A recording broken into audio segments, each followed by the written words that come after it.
அண்மை செய்தியை பார்த்துக் கொண்டிருக்கிறோம். திருச்சியில் அமைச்சர் KN நேருவின் வீட்டின் முன்பு அவரது ஆதரவாளர்கள் திரண்டிருக்கிறார்கள். இதுகுறித்து கூடுதல் விவரங்களோடு இணைகிறார் எமது செய்தியாளர் கலைவேந்தன். வணக்கம் கலைவேந்தன், உங்களிடம் இருக்கும் தகவல்களை பகிர்ந்து கொள்ளுங்கள். வணக்கம். திமுக முதன்மை செயலாளரும் நகராட்சித்துறை அமைச்சருமான நேருவின் சகோதரர் KN ரவிச்சந்திரன் தொடர்புடைய இடங்களில் சோதனையானது இன்று காலை முதல் நடைபெற்று வருகிறது. அதேபோல் அமைச்சர் நேருவின் மகனும் பெரம்பலூர் நாடாளுமன்ற எம்பியுமான அருண் நேரு அலுவலகத்திலும் சோதனை நடைபெற்று வருகிறது.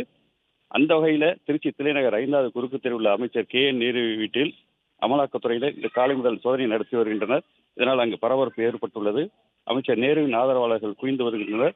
இதனால் அங்கு கூடுதல் பாதுகாப்பு போடப்பட்டுள்ளது.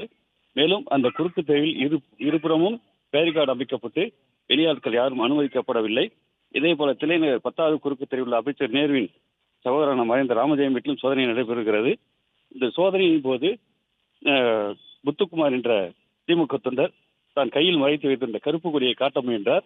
அப்போது அங்கிருந்த சக திமுகவினர் அவரை திட்டி கருப்பு கொடியை பறித்துக் கொண்டனர். இதனால் அங்கு பரபரப்பு ஏற்பட்டது.